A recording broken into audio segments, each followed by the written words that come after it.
Assalamualaikum warahmatullahi wabarakatuh. Alhamdulillahirabbil alamin. Nahmaduhu wa nasta'inuhu wa nastaghfiruh wa na'udzu billahi min syururi anfusina wa min sayyiati a'malina. May yahdihillahu fala mudilla lahu wa may yudlil fala hadiya lahu. Asyhadu an la ilaha illallah wahdahu la syarika lahu wa asyhadu anna Muhammadan abduhu wa rasuluhu la nabiyya ba'dah. Hadratul muhtaramin, teman-temanku, teman-teman seperjuanganku, mahasiswa Pasar Hadana S2 STAI Mahan Ali Adhika Malang, dan tak lupa pula seluruh sivitas akademika dari STAI Mahan Ali Adhika Malang yang berbahagia dan selalu dirahmati Allah.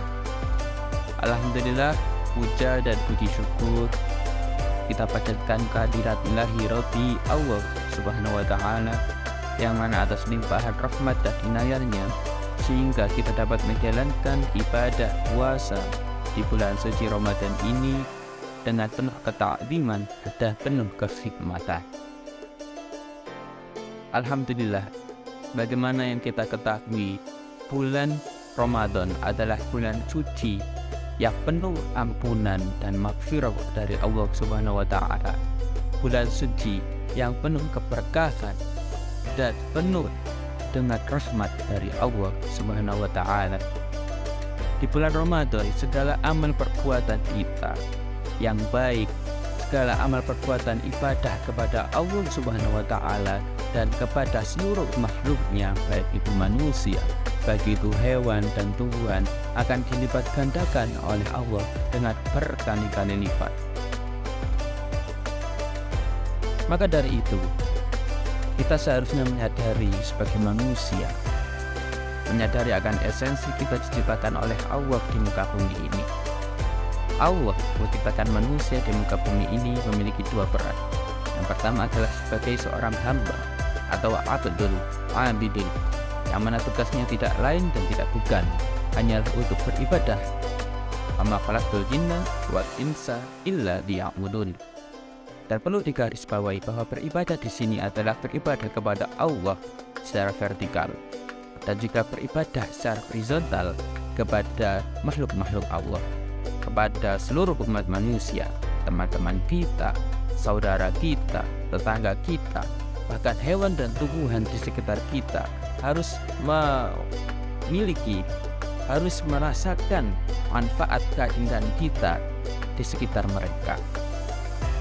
Senada dengan itu adalah peran manusia yang kedua, yakni sebagai khalifah fil ard, khalifatullah, khalifah wakil Allah di muka bumi ini, yang ditugaskan untuk mengelola bumi ini dengan baik, tugaskan untuk mengelola semua sumber daya di muka bumi ini dengan bijak, tanpa harus merusak bumi, tanpa harus menebang hutan, tanpa harus mengeruk gunung, mengeruk seluruh sumber daya alam dengan serakah, yang mana nanti akan berimbas kepada kita sendiri, akan menjadikan bencana kepada seluruh umat manusia.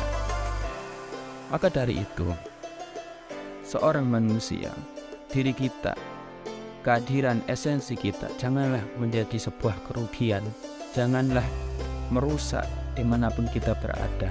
Kehadiran seorang muslim, seorang manusia harusnya bermanfaat, harusnya memberi sebuah kebahagiaan kepada orang-orang di sekitarnya, kepada alam semesta, kepada seluruh hewan, tumbuhan, semuanya. Karena khairun nas anfa'uhum linnas, sebaik-baik manusia adalah mereka yang bermanfaat bagi manusia lain. Karena seorang muslim harusnya menyadari esensi dari seorang muslim, esensi dari agama Islam adalah rahmatan lil alamin, rahmat bagi seluruh alam semesta. Maka akan tidak layak bagi seorang muslim kehadirannya jika dia dimanapun dia berada, seorang tetangga atau seorang temannya tidak merasa nyaman di dekatnya. Dimanapun dia berada, orang menghindar, orang akan terganggu karena mungkin dari adabnya, karena mungkin dari amalnya, karena mungkin dari perilaku sehari-harinya. Maka seorang muslim harus memberi kenyamanan, harus memberi kebahagiaan dalam kesehariannya. Kemudian, dalam rangka menjadi manusia yang bermanfaat, maka terlebih dahulu kita harus mampu memanfaatkan potensi yang ada di diri kita dalam rangka menjalankan peran sebagai khalifah fil ard, khalifah di bumi yang mengelola bumi dengan bijak. Maka terlebih dahulu kita harus mampu menjadi khalifah bagi diri kita sendiri, menjadi pemimpin bagi diri kita sendiri, mengelola semua potensi sumber daya yang ada pada diri kita dengan baik dan seksama, seperti mengelola emosi, mengelola jiwa, mengelola bakat, dan seterusnya. Tetapi yang paling utama adalah mengelola waktu, memanage waktu dengan baik. Jangan sampai waktu kita terbuang dengan sia-sia, terbuang dengan sia-sia melakukan perbuatan yang dosa, yang penuh maksiat, yang tidak ada gunanya, tidak ada manfaatnya, tidak ada tujuannya bagi orang lain dan bagi diri kita. Meskipun ada dalil yang menyatakan bahwa naumus shaim ibadatun, tidurnya orang yang berpuasa adalah ibadah, tetapi sebenarnya dalil itu adalah sebuah majaz hiperbola, kiasan yang menunjukkan digunakan untuk mencegah kita menjalankan puasa dan mengisinya dengan hal-hal yang berbau maksiat dan kerugian.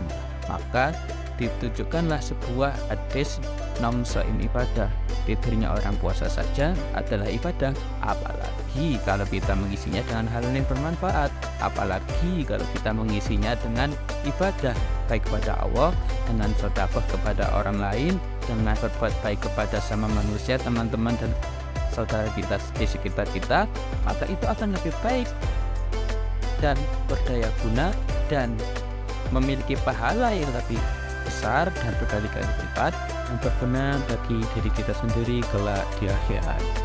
Kesimpulan pada kutub kali ini adalah untuk kita menjalankan hidup dengan sebaik mungkin, memaksimalkan waktu dengan sebaik mungkin, yang nanti akan berguna bagi diri kita sendiri sebagai manusia yang bermanfaat.